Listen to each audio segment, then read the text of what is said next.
Muito bem, pessoal. Beleza? Boa noite, bom dia, boa tarde, não importa o horário que você esteja vendo.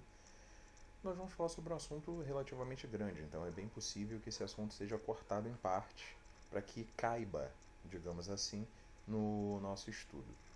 Segunda Guerra Mundial, período que se estende de 1939 até 1945 e que colocou o que chamamos de mundo livre diante da ameaça nazifascista.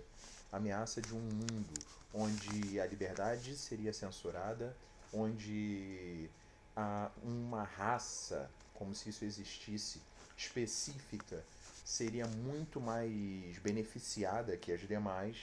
Nós estamos falando de um mundo onde provavelmente a liberdade como a conhecemos e a forma de viver como a conhecemos não seria possível. Então, quando nós falamos sobre Segunda Guerra Mundial, nós estamos falando sobre algo que mudou a história da humanidade e a face de como se faz guerra. Muito bem, continuando. Para que a gente possa falar sobre a Segunda Guerra Mundial, a gente precisa entender um pouquinho de seus antecedentes. Primeiro, o Tratado de Versalhes, que humilhou a Alemanha, que tornou a Alemanha uma nação miserável, principalmente entre as décadas de 20 e 30, fazendo com que ela dependesse dos benefícios de países como os Estados Unidos para continuar, tudo isso através do Tratado de Versalhes.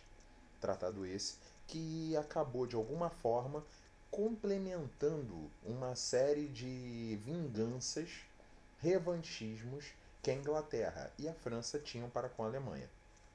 Nós temos nesse contexto também a Revolução Russa em 17, que faz com que a Europa comece a ficar cada vez mais com medo da ascensão do fantasma vermelho, criando inclusive uma espécie de corredor sanitário ao redor da União Soviética e esperando que, com o surgimento dos modelos fascista e nazista, eles pudessem combater diretamente a União Soviética. A ideia da Europa Ocidental era deixar Hitler lutar sozinho contra Stalin, para que eles pudessem apenas lidar com os resultados daquela guerra. Mas na verdade isso não aconteceu. Nós tivemos a crise econômica de 1929, provocada pela quebra da Bolsa de Valores de Nova York, e aí vemos políticas antissemitas, a ideia do espaço vital alemão já ganhando força com Hitler no poder, a política de apaziguamento de Neville Chamberlain e o expansionismo japonês, que vai acabar levando a uma espécie de conflito direto pelo Pacífico com os Estados Unidos. Bem, a guerra sempre tem seus fios condutores. Nós podemos dizer que os líderes, os fios condutores dessa guerra foram todos esses: Hirohito, imperador japonês; Mussolini, da Itália; Hitler, alemão; Stalin, da União Soviética; Winston Churchill, da Inglaterra; Roosevelt e Truman, dos Estados Unidos. Bem, a guerra teve seus antecedentes, como por exemplo as ações de grupos como os italianos, que conquistaram a Etiópia em outubro de 35. Na verdade, quando a gente está falando dessa questão da invasão, era algo que era quase que como um eco do modelo imperialista e neocolonialista.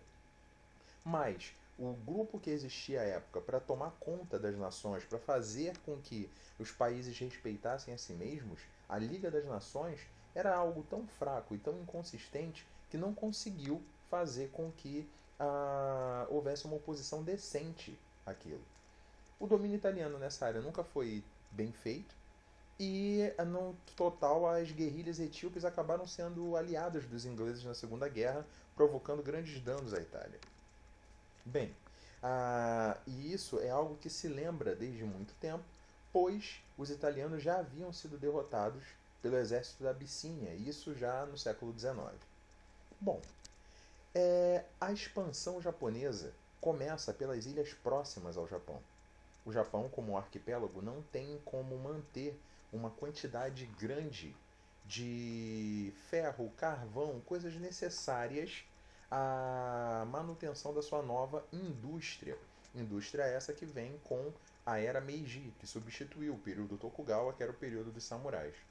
Bem, o Japão que nós vemos modernizado começa então a invadir uma série de lugares, como vocês podem ver pelo mapa, principalmente a China, fazendo com que em grandes regiões da China nós tenhamos uma política extremamente violenta contra a população, para que os japoneses continuassem tendo cada vez mais produtos, cada vez mais formas de manter a sua indústria funcionando. Essa invasão à China causou extremo dano. Há uma guerra antes da Segunda Guerra que é chamada de Guerra Sino-Japonesa. Ela começa em 37 e vai até 45, porque ela se mistura à Segunda Guerra Mundial. A ação imperialista japonesa começa cada vez mais a bombardear lugares, a tomar regiões, a fazer a China se submeter com extrema violência. E essa invasão leva à mutilação e à morte de diversas pessoas, como um terrível episódio de 37, conhecido como o estupro de Nanquim, onde crianças foram mortas, mulheres foram mortas, violentadas antes disso, e o exército japonês usou de uma brutalidade enorme para conseguir o poder. Dessa forma, pelo menos 200 mil chineses foram mortos às 6 semanas seguintes da invasão da capital. Haviam competições brutais de retalhamento de pessoas, e isso fez com que o Japão e a China só reatassem recentemente laços diplomáticos. Bem, mas a guerra que se conhece é a Guerra da Europa, embora a Segunda Guerra Mundial tenha ocorrido em 3 continentes: Ásia, Europa e África. A Guerra da Europa começa com a invasão da Polônia, mas a invasão da Polônia em 1º de novembro de 39 não é o primeiro ato. Como eu disse anteriormente, havia um interesse dos países europeus em uma política de apaziguamento. O principal pensador dessa política foi Neville Chamberlain, primeiro-ministro da Inglaterra, que cedeu à Alemanha quando a Alemanha ainda não tinha forças para enfrentar o mundo livre, por assim dizer. A Alemanha fez uma Olimpíada em 1936 escondendo armas no mundo dentro de fábricas só com a inscrição escola na frente. E as pessoas passaram pela frente de fábricas que estavam produzindo armas, achando que aquilo ali eram escolas. Bem, a Alemanha, percebendo o interesse do mundo ocidental em fazer com que ela brigasse com a União Soviética de Stalin, que era quem dava grande terror para todos, inclusive para o Hitler, tratou de uma forma ou de outra de resolver o problema. Hitler vai até Stalin, e não é porque ele gosta de Stalin. Ele já havia deixado claro no Mein Kampf que ele odiava os comunistas e queria ver os comunistas todos destruídos. E é algo que a gente precisa relatar. A era da pós-verdade que nós estamos vivendo, onde se compara nazismo e comunismo, não tem a menor comparação. Os nazistas tinham como objeto, como ideia, destruir o comunismo. O conceito de nazismo é de destruição do comunismo. Então eles não podem ser a mesma coisa, muito menos serem colocados em paralelo. Dessa maneira, a gente começa a perceber algo muito importante. Hitler odiava Stalin, mas sabia que precisava fazer um acordo com ele para poder concentrar as suas forças no eixo ocidental da guerra. Então, ele vai até a União Soviética com um pacto de não agressão, que vai ficar conhecido como Pacto de Não Agressão Germano-Soviético, ou Ribbentrop-Molotov, de 23 de agosto. Stalin diz para o mundo ocidental que Hitler está oferecendo paz a ele, e o mundo ocidental fecha os ouvidos a Stalin. Stalin então assina o tratado e, em 1º de setembro de 39, começa a Batalha da Polônia, onde a Alemanha exige a devolução do chamado Corredor Polonês, o porto de Danzig, atual Gdansk, e, diante da negativa do governo polonês, que era aliado da Inglaterra, cria-se uma justificativa para o ataque. Então a Alemanha ataca 1º de setembro de 39, domina as áreas que quer e deixa para a Rússia metade do que era a Polônia. E a União Soviética invade a outra metade do que era a Polônia em 17 de setembro, dando continuidade à guerra. Assim, nós vamos vendo que pouco a pouco a Alemanha vai desrespeitando todos os tratados que um dia assinou. A Alemanha vai se armando, a Alemanha vai aumentando os seus exércitos, vai tornando-se cada vez mais poderosa e perigosa a nível militar. E então fica claro para todos que não há nenhuma maneira de pará-la. A Alemanha começa com um modelo de guerra baseado em um livro que foi ignorado pelos franceses. Um livro que foi escrito pelo então capitão, agora na segunda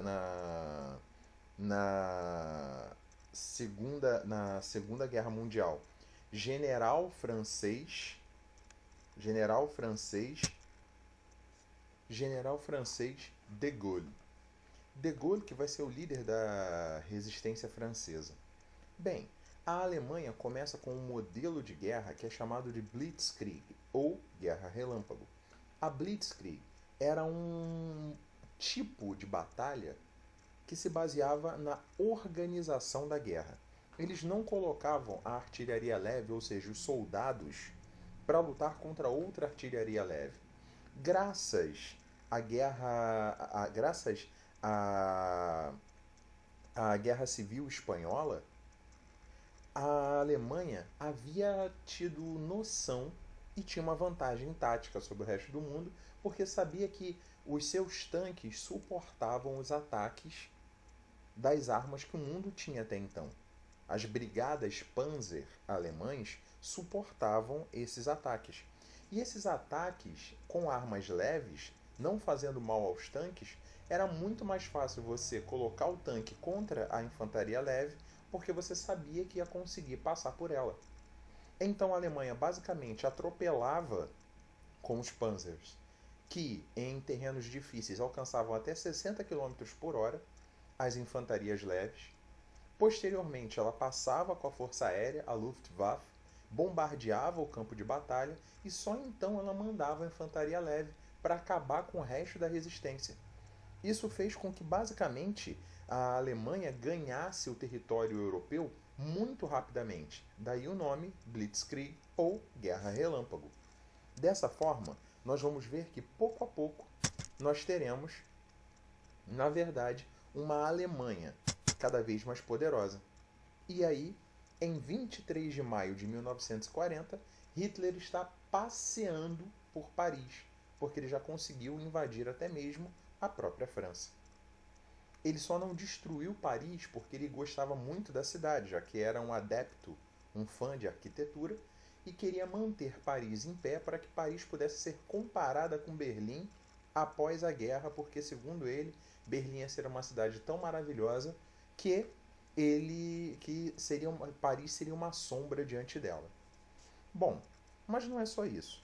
A França acabou convivendo com um grupo colaboracionista e fascista que criou uma área no sul da França chamada de República de Vichy.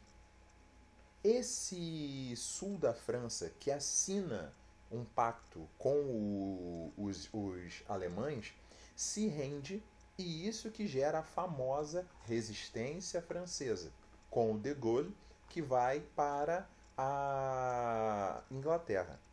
Era um estado, a República de Vichy, esse governo colaboracionista, era liderado pelo Marechal Pétain, e eles passaram por um momento de extrema humilhação. Hitler fez questão que o pacto assinado com a França fosse assinado no mesmo local onde foi assinado o pacto da Primeira Guerra Mundial. O pacto de fim da Primeira Guerra Mundial. Era uma espécie de reconquista da honra. E essa França nazista passou a colaborar com os nazistas. Isso fez um grande estrago nas linhas de frente, porque ninguém mais sabia para que lado atirar. Bem, além disso, nós temos resistência grega com apoio britânico, porque a Grécia foi tomada. Tenta conter os italianos. A Alemanha invade a Iugoslávia para tentar chegar até a Grécia. Ganha o apoio da Bulgária.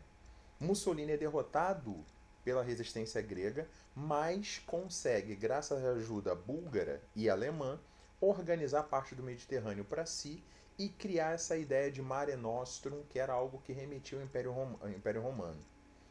A Itália invade a Albânia, abril de 1939, e passa a usar o território para continuar a atacar a Grécia desde 28 de outubro de 1940.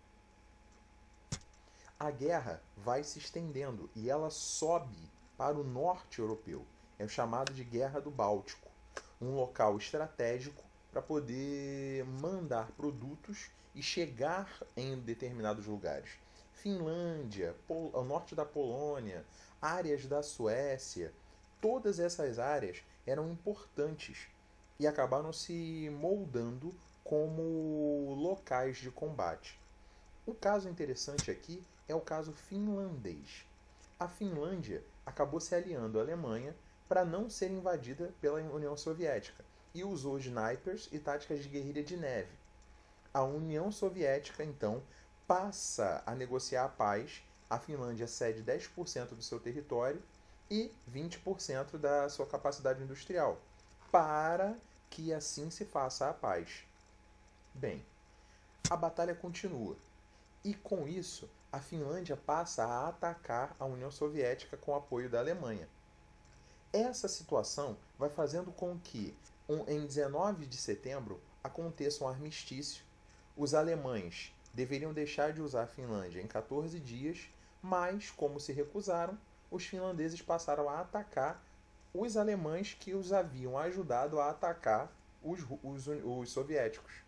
A Finlândia, então, recupera todas as suas fronteiras, adicionou territórios, a União Soviética limpou campos minados nos lugares que tinha ganho, e após isso só aconteceu totalmente, só acabou de limpar toda a área, basicamente em 52. A Finlândia foi um dos únicos países a manter a sua soberania, mesmo com a guerra. No caso inglês, a situação é um pouco diferente. A Inglaterra passava por um momento terrível, pois desde Dunkerque eles só tinham visto derrotas. E se não fosse a RAF, a Real Força Aérea da Inglaterra, o Royal Air Force, a Inglaterra teria sucumbido. Ela sofreu bombardeios contínuos da Alemanha. E isso fazia com que a Inglaterra, alvo desse intenso bombardeio, fosse o último polo de resistência. É quando Chamberlain sai do poder e volta a ocupar a cadeira de primeiro-ministro Winston Churchill. E é importante lembrar, Winston Churchill disse que não se renderiam e eles não se dobrariam. A Inglaterra podia ser destruída, mas eles não iam se render. Nessa situação, é importante a gente começar a perceber que a defesa inglesa é o primeiro grande revés alemão. Porque, na verdade, eles esperavam conquistar a Inglaterra com facilidade e não conseguiram. Na África, havia um cenário completamente diferente. A França havia sido ocupada. Mussolini, então, pensou em invadir o norte da África sem a oposição dos franceses. Porém, os ingleses que ali estavam permaneceram lutando e mantiveram as tropas italianas presas. Os alemães, então, para ajudar os italianos, criam os Afrika Korps, que eram uma espécie de grupo liderado por Rommel, ou chamada Raposa do Deserto, que nada tinha de especial. Eram armas das mais velhas, mas mesmo assim Erwin Rommel conseguiu ter um desempenho enorme, fazendo com que os ingleses o temessem. Bem, dessa situação, apesar de tudo isso, Rommel caiu em desgraça com o Reich, com as suas vitórias, apesar disso, e acabou perdendo a sua patente e a sua vida, o que levou à destruição dos Afrika Korps. Principalmente porque os aliados, então, se organizam no Marrocos e passam a pressioná-lo com o apoio dos Estados Unidos. Mas isso é coisa para a gente falar um pouco mais para frente. Nós temos a Salvador Dalí, desenhando a face da guerra. Importante falar que Dalí é também o autor de um outro quadro muito importante chamado Guernica, eu recomendo que procurem. Nós temos a ideia de Hitler tentando recrutar tropas bósnias ou tropas livres de árabes para lutar contra judeus. O antissemitismo era muito forte. E aí nós temos a Frente Oriental. 22 de julho de 41. Alemães estão com basicamente toda a Europa Ocidental sob suas mãos, só falta a Inglaterra, então eles começam a Operação Barbarossa. A Operação Barbarossa é rápida porque é como a Blitzkrieg. Era muito grande a superioridade em relação aos soviéticos. Eles invadem a União Soviética. Eles invadem a União Soviética, que até então era neutra na guerra. A União Soviética sofre pesadas baixas, pesadas perdas, porque, como eu falei, os nazistas tinham predileção por destruí-los. Então a ideia era acabar com eles. E o avanço é muito veloz. Apesar disso, nós temos grande resistência. A União Soviética tenta resistir principalmente com guerrilhas, mas esses guerrilheiros não são o suficiente para manter a linha de frente. Nós temos aqui o exemplo de Zoya Anatolievna, que é uma das líderes de guerrilheiros contra os alemães. Ela é pega e enforcada. As batalhas da Frente Oriental, elas são extremamente violentas, como o cerco de Leningrado entre setembro de 41 a janeiro de 44. Observe, eu estou falando de anos.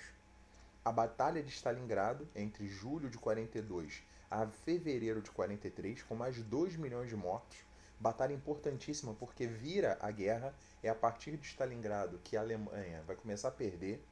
A Batalha de Kursk, entre 4 e 22 de julho de 43, foi considerada a maior batalha de blindados, onde finalmente os blindados soviéticos conseguem causar danos aos até então temidos panzers alemães. A Operação Bagration, entre 22 de junho e 19 de agosto de 44, que vai começar a ir cada vez mais em direção ao centro de Paris. E a Batalha de Berlim, entre abril e maio de 45, quando a Alemanha se rende para a União Soviética.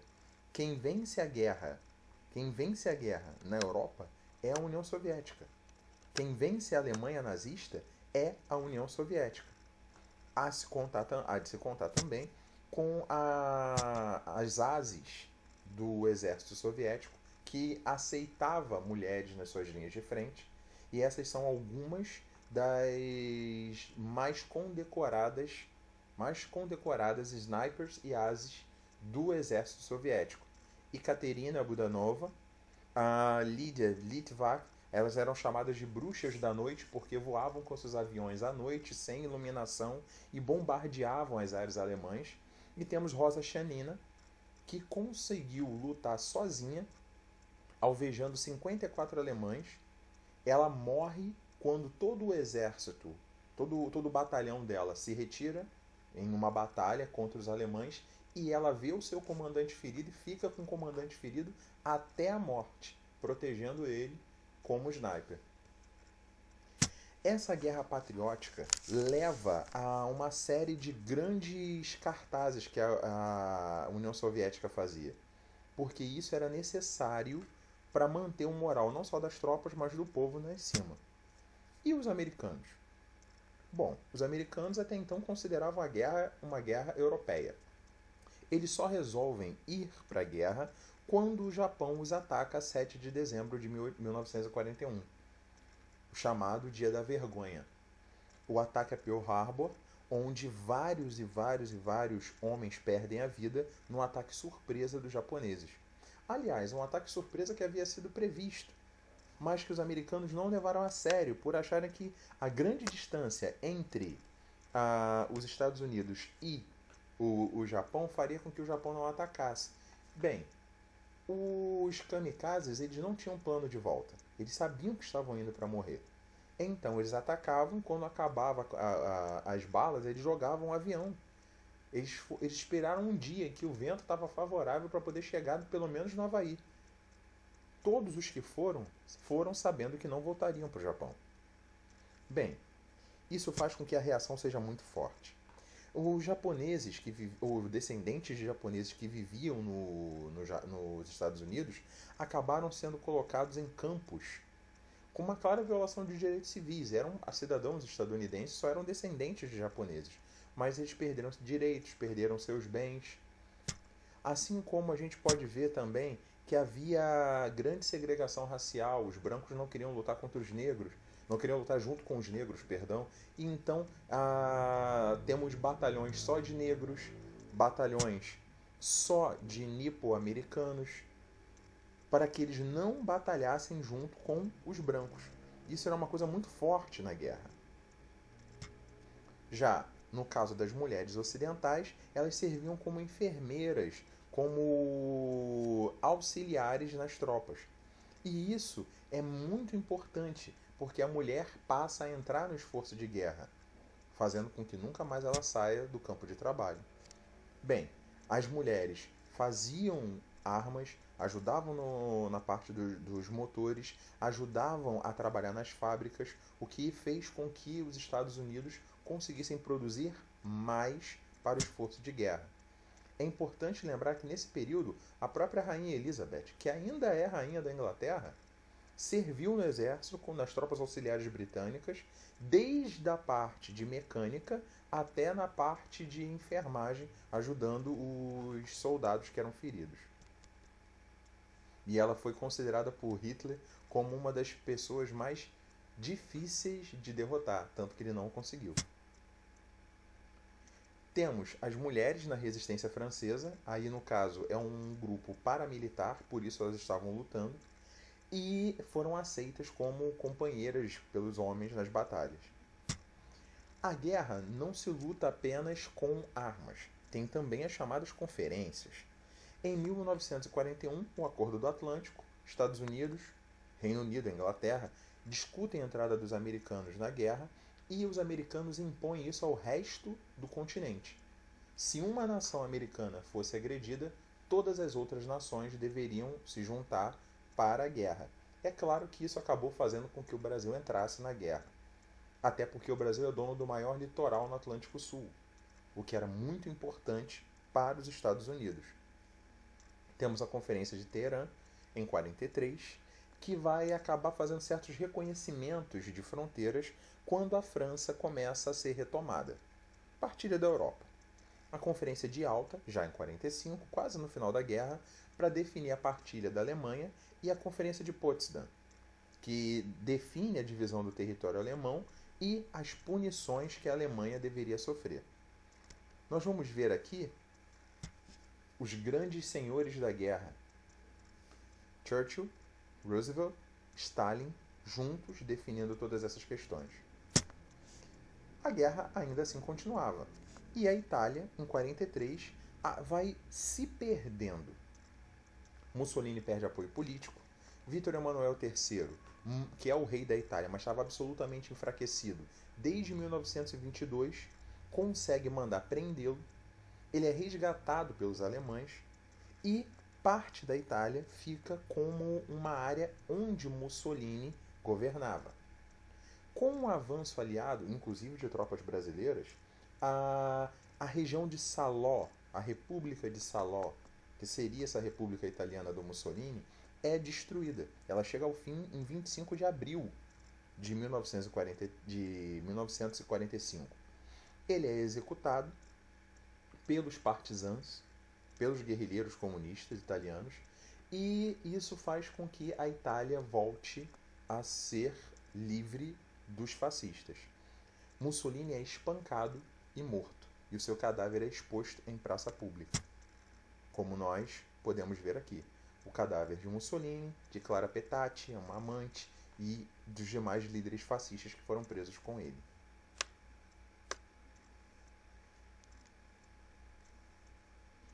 Nós temos o dia D, que é um dia absolutamente superestimado, chamado de Operação Overlord, que a ideia era fazer um grande desembarque com paraquedistas e fuzileiros navais simultaneamente no litoral francês que estava tomado pelos alemães. E ninguém, absolutamente ninguém, viu as condições do clima no dia 6 de junho de 44. O vento forte espalhou os paraquedistas para todos os lugares, inclusive atrás das linhas inimigas, e fez com que os fuzileiros tivessem que descer nas praias sob fogo de metralhadoras. Eles perderam um dia inteiro, milhares de homens, para tomar uma praia. E isso até hoje é vendido como a maior batalha da guerra, quando na verdade não foi. Foi uma grande batalha, foi um grande desperdício de vidas, mas eles tomaram uma praia. O certo é que a partir dali começou a corrida para Berlim. Enquanto a União Soviética corria do leste, o mundo ocidental corria do oeste em direção a Berlim. Nós temos a liberação de Paris em 25 de agosto de 44, que estava agora finalmente Paris era retomada. Nós podemos ver que a resistência francesa deu certo e junto com os outros aliados eles conseguem retomar Paris, e nós vemos os custos sociais dessas coisas. Todas as chamadas mulheres que se relacionaram com alemães e eram acusadas de serem amantes ou de terem colaboração horizontal. Os soldados fugiram, elas ficaram e foram basicamente humilhadas pelo próprio povo. A guerra chega à Alemanha e aí ela começa a bombardear as suas cidades. Só no bombardeio de Dresden, que dura 2 dias, estima-se em 25 mil o número de mortos. Os russos finalmente conseguem tomar Berlim, e ao tomarem Berlim, eles conseguem acabar basicamente com a guerra. Em maio de 1945, Hitler se suicida no seu bunker, junto com sua esposa Eva Braun, seu ministro Goebbels, que mata os filhos antes. Ele envenena os filhos, ele e sua esposa se envenenam, e Hitler e Eva Braun cometem também suicídio. Isso dá início a uma outra coisa, a chamada Operação Paperclip. Soviéticos e americanos querem pegar tudo que os nazistas inventaram.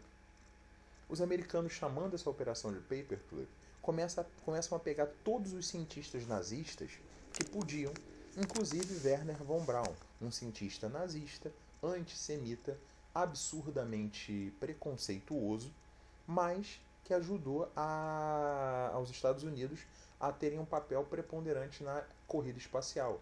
Ele criou os motores de propulsão que foram usados nos primeiros satélites enviados para o espaço. Inclusive, maldosamente, ironicamente, ele disse que os foguetes foram um sucesso, eles só tinham caído em lugares errados.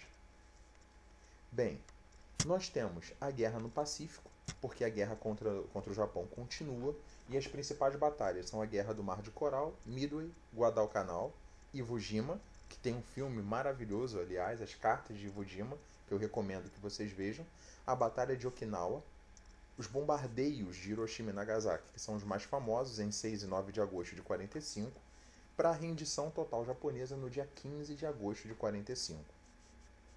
Bem, quando a gente fala sobre essas situações, é importante lembrar que quando nós estamos falando do Japão, a rendição não é por orgulho, é que uma questão cultural.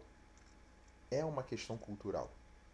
Bombardear o lugar foi uma forma dos Estados Unidos mostrar força.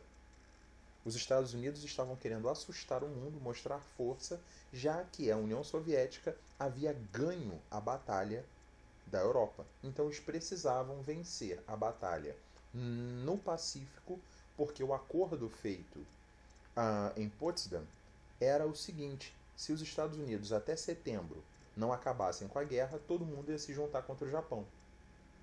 Para que não perdesse essa oportunidade, os Estados Unidos então usam as bombas nucleares. Aliás, bombas nucleares feitas no Projeto Manhattan. Projeto Manhattan, que foi uma espécie de enganação a cientistas. Falaram para cientistas pacifistas que estavam querendo usar a energia nuclear para iluminar cidades e deram projetos separados para um monte deles. Eles fazem os projetos funcionarem e o exército dos Estados Unidos junta tudo e produz uma bomba. Na verdade, 2. E aqui nós temos Hiroshima. Na hora da explosão, minutos após a explosão, e Hiroshima hoje reconstruída, mas com um dos seus prédios ainda mantido como era na época da explosão, para que as pessoas se lembrem do que uma explosão nuclear é capaz. Além disso, nós precisamos lembrar também do que eles estavam fazendo com não os japoneses, mas os alemães com os judeus, a chamada solução final, que era o extermínio total dos grupos de judeus na Europa. A solução final eram os judeus, ciganos, todos trabalhando até a morte ou sendo mortos diretamente. Quando a Alemanha começou a perder a guerra, ela começou a acelerar a morte dessas pessoas. Ela começou a matar cada vez mais, o que deu um total de 6 milhões só de judeus. Os campos de concentração eram áreas que abrigavam os prisioneiros de guerra e quaisquer outros que fossem usados para trabalhos forçados. E estariam aguardando qualquer transferência. Nós temos, por exemplo, Dachau, Belsen e Ravensbrück, que eram especialmente para as mulheres. Já os campos de extermínio não tinham áreas de trabalho, eram apenas para matar. Judeus na maioria, mas também ciganos e outros. Auschwitz-Birkenau, Auschwitz II, Belzec, Ciemno, Majdanek, Sobibor, Treblinka. Todos esses campos eram campos de extermínio e não de concentração. E aí nós conseguimos ver que nós temos, inclusive, crianças. O caso mais famoso, Dani Frank, que ficou num sótão holandês por anos até ser pega e morta.